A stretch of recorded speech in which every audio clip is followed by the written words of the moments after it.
Dengar, dengar. Tapi ini videonya kok hilang ya? Oh ini dia. Wes, piye? Hmm,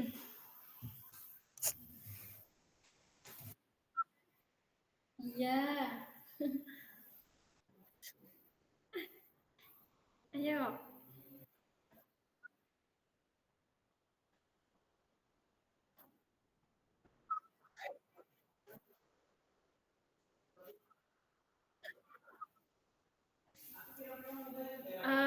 Dari pengertiannya dulu ya. Jadi MTT itu adalah Majelis Tarbiyah wa Ta'lim.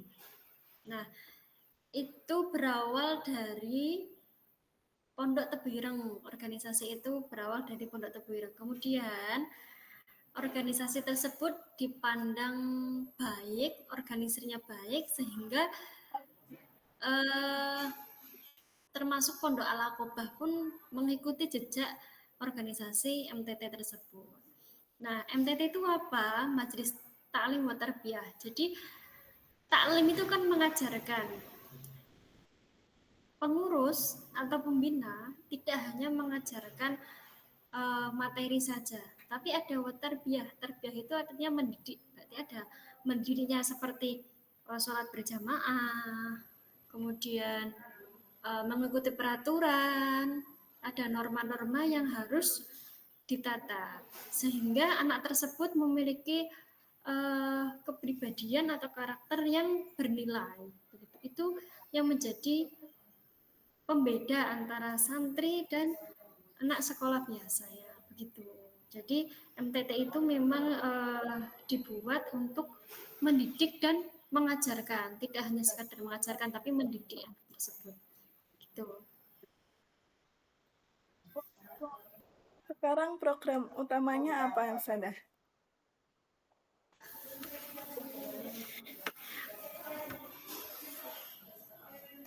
Sekarang pembina. Sekarang pembina. uh, Program utamanya jelas tadi ya untuk mentarbiyah yaitu mendidik anak-anak sholat berjamaah, kemudian mengenai adab sopan santunnya, peka terhadap lingkungan, tidak hanya belajar secara materi tapi peka dalam lingkungan itu lingkungan apapun ya, lingkungan terhadap kiainya, lingkungan terhadap kebersihan, lingkungan terhadap temannya gitu. Jadi dia memiliki jiwa yang sangat bagus, berkarakter itu. Jadi tujuannya MTT utama itu untuk mentarbiyah, mendidik anak menjadi karakter yang lebih baik daripada sekolah biasa seperti itu. Selanjutnya untuk jumlah anggotanya itu sekitar berapa, Sada, saat ini? Saya nggak tahu. Uh, Sekitar berapa? Kalau MTT ini di satu lembaga Akobah 4 ini ada yang putri ada 6, yang putra ada 7. Kalau di Akobah 1 itu yang putri ada 3, yang putra ada 4. Itu. Yang Ais nggak usah ya. Nggak. Kalau untuk Nah, setiap kamar itu ada anggota MTT-nya. Jadi anak-anak tetap ada yang mengawasi.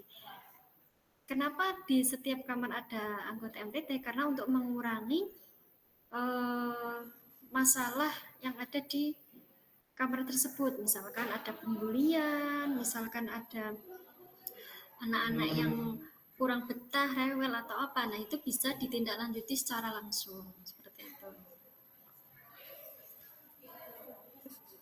siap Sada, untuk yang selanjutnya itu kayak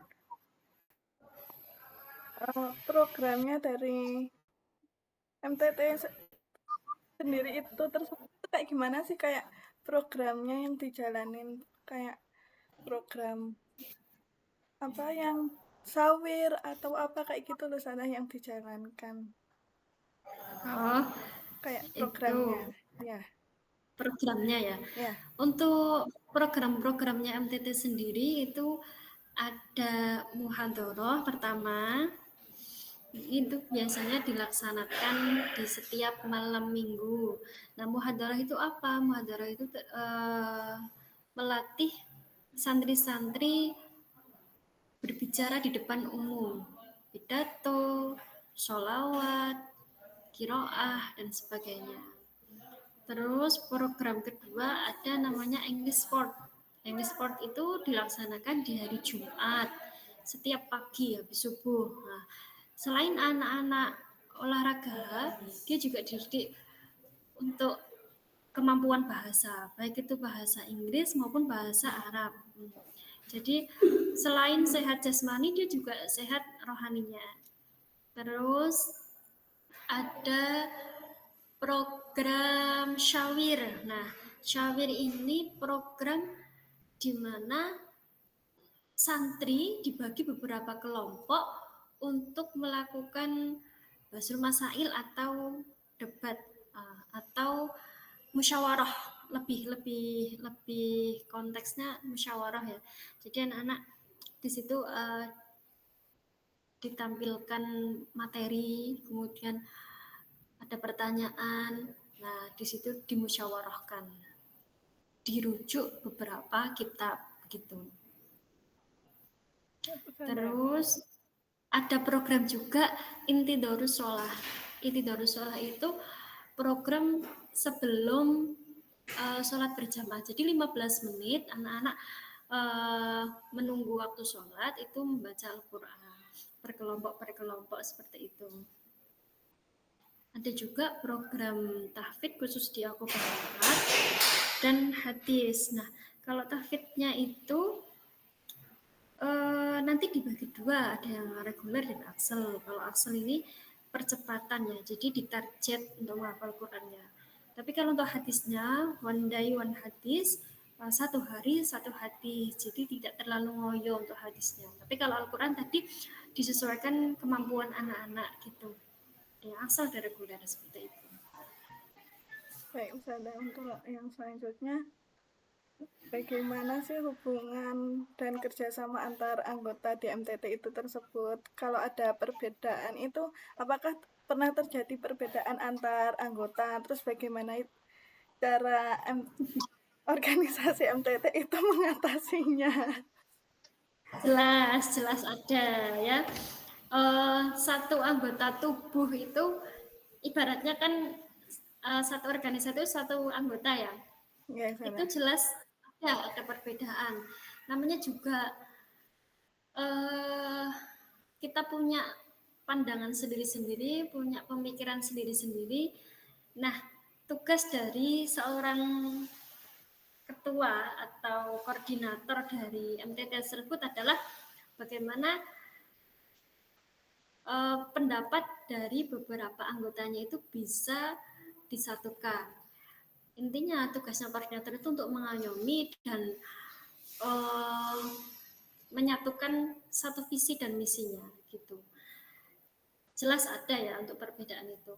Nah, di situ kita biasanya melakukan rapat.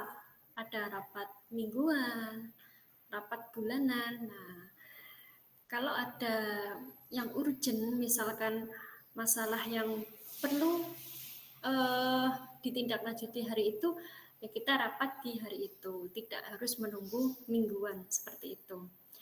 Agar apa? Agar supaya visi dan misinya itu tetap sejalan. Itu. Baik, sudah lanjut langsung saja.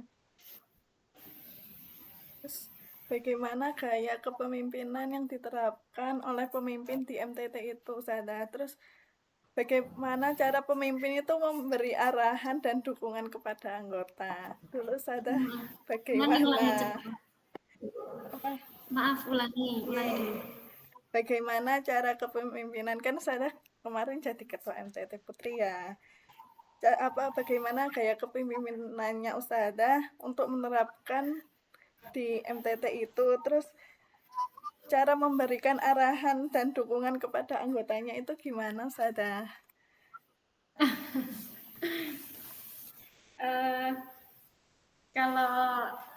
saya sendiri, saya tidak yang termasuk otoriter ya. Maksudnya gimana saya menyatukan para anggota itu dengan cara mengayomi, terus musyawarah jelasnya mengadakan rapat-rapat harian, mingguan, dan bulanan. Tapi yang paling utama itu program mingguan ya. Oke. Kalau harian itu kan hanya ada kendala atau urgent yang perlu ditindaklanjuti hari itu. Gitu. Jelas kalau saya lebih suka musyawarah ya pendapatnya anggota-anggota lain karena memang kita berbeda kepala, berbeda pendapat itu sangat jelas gitu. Apalagi dengan karakternya masing-masing yang pengennya menang sendiri itu jelas ada gitu. Nah dari situ itu tantangan saya sendiri bagaimana caranya dia mau mengikuti visi dan misi yang sudah dibuat. Gimana caranya visi misi itu bisa sejalan seperti itu. Baik, saya lanjut. Mm-mm. Untuk apa tantangan utama yang dihadapi anggota dalam menjalankan tugasnya itu apa Ustazah? Terus kalau apakah ada kayak apresiasi atau dukungan dari MTT itu kalau anggotanya ini menjalankan tugas dengan baik Ustazah?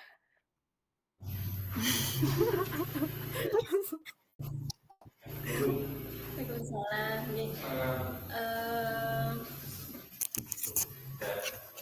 Apa mau Mbak ulangi?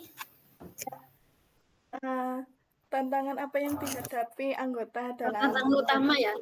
Tantangan utama. menjalankan tugasnya? Terus kalau mungkin anggota ini kayak nggak melakukan dengan baik, apakah ada evaluasinya? Tapi kalau apakah anggota ini menjalankan dengan baik, apakah ada kayak apresiasi dari MTT itu tersebut? Tantangan utama tadi yang tidak sevisi, tidak sejalan visi misinya. Itu tantangan utama saya selama menjalankan MTT ya. Oke. Ketika di sini kita punya aturan A, kemudian ada anggota yang melakukan aturan B, itu otomatis tidak sinkron dan itu jadi tantangan yang utama. Itu yang pertama.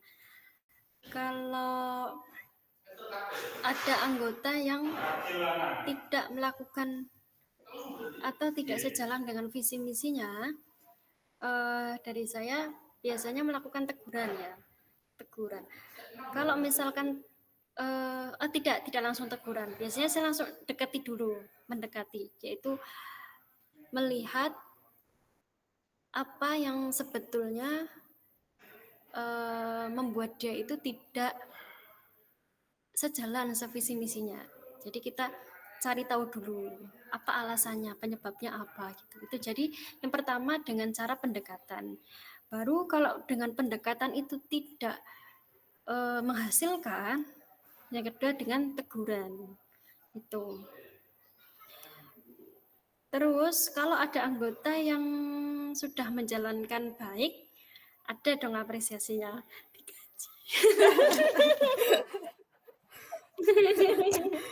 Nggak, ada ya dari kita. Ini nggak harus yang lurus banget ya ya. Enggak, Pak Usana. Ada apresiasinya kita itu biasanya tasyakuran kecil-kecilan gitu. Ya Allah. Dan makan untuk membangkitkan semangat para anggota MTT gitu. Biasanya di akhir tahun gitu dilaksanakan rihlah. Rihlah itu kayak study tour ya kalau untuk anak-anak siswa. Tapi kalau ini untuk khusus pengurus dan pembina dinamakan rihlah. Ya untuk enjoy, untuk menambah kerekatan juga gitu. Saya lanjut. Bagaimana budaya kerja yang dilakukan di MTT? tersebut, terus ada kayak kekeluargaannya itu gimana, keterbukaannya gimana, sama kolaboratifnya itu bagaimana, terus apakah lingkungan di pondok itu mendukung kenyamanan dan produktivitas para anggotanya. Terus jika ada kayak mengalami Lama perubahan banget. atau tantangan baru itu bagaimana sih Sada cara menghadapinya? Lama banget.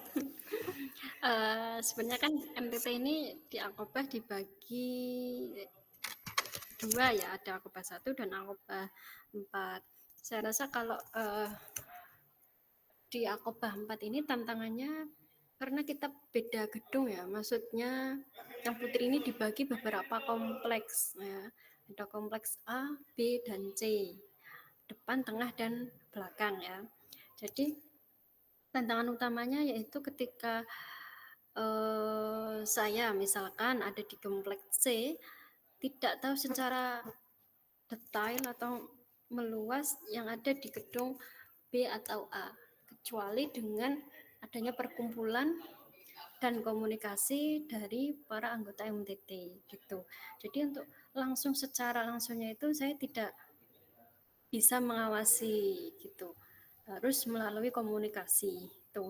Kalau di Akobah 1 tuh lebih enaknya di satu gedung, jadi langsung bisa terawasi itu. Terus apalagi Mbak? Terus terakhir nih Sada, sarannya Enggak tadi apa? oh tadi. Wakil pertanyaan nih koyo nih.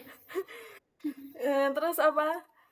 Menurutnya Sada sendiri itu lingkungan di pondok itu mendukung nggak kenyamanan sama produktivitas para anggotanya? Ya harus sih. Tadi ya, kalau saya tadi tantangannya tadi itu ya beda beda gedung itu Oh kompleksnya. ya. Sebetulnya kalau kita mau bilang nyaman nggak nyaman, ada nyaman dan tidaknya.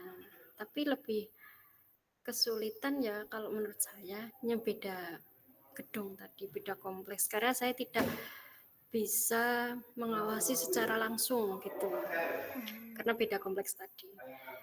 Jadi saya harus tahu masalah itu dari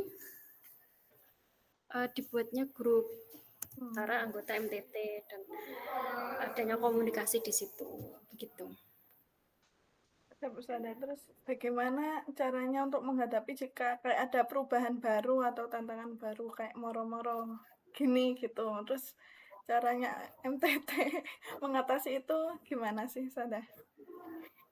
Eh, dari atasan atau dari apa dari internalnya, dari eksternal apa internal, Dari dari apa atau dari anggotanya anak-anak? anggotanya MTT sendiri untuk menghadapi perubahan itu. Berarti programnya MTT sendiri ya, bukan dari Abah ya? Abah Kayak tiba-tiba merubah gimana? iya kayak kayak Misalkan kita punya, iya kayak misalnya apa? kita punya program apa? Kan Nah, biasanya kayak tiba-tiba Abah Dawo harus kayak gini oh gitu. berarti dari atas ya, Iya, internal, iya, eksternal ya. eksternal, oke. Eksternal.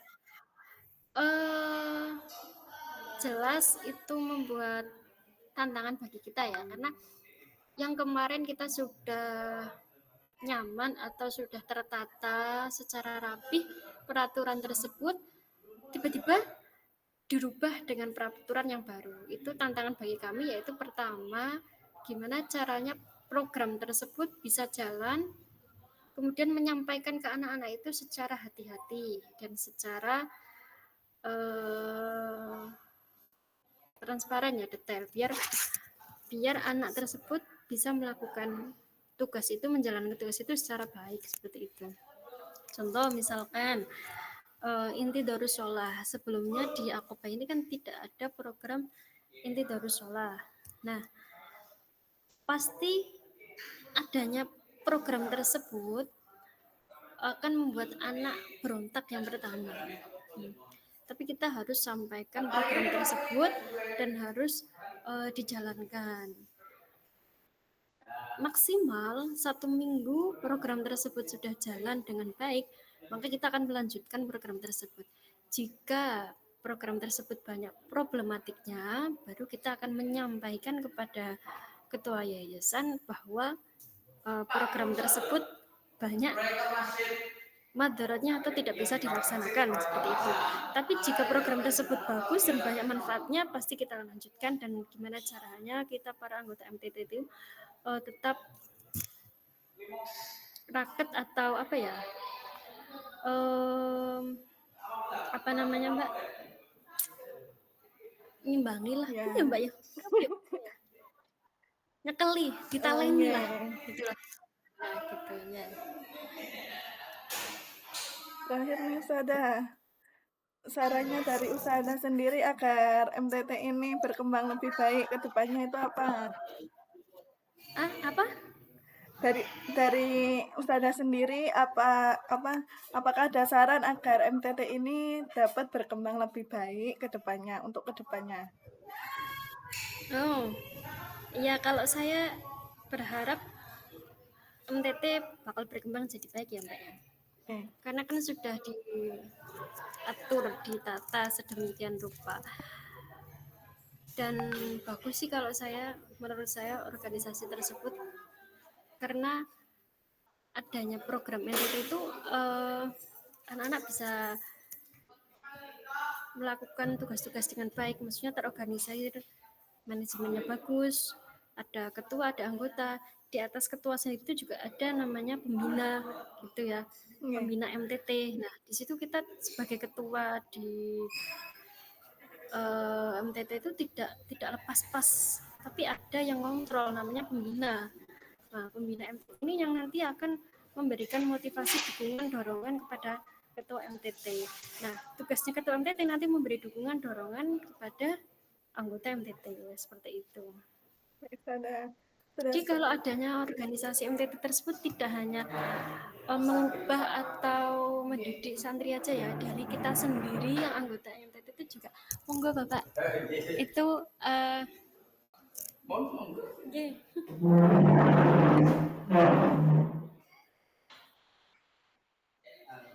ya juga bagus loh. Terus apa lagi? Betul, Sada. Tadi untuk visinya sendiri apa, Sada? Visinya. Taklim wa tarbiyah. Taklim itu mengajarkan, tarbiyah itu mendidik. Jadi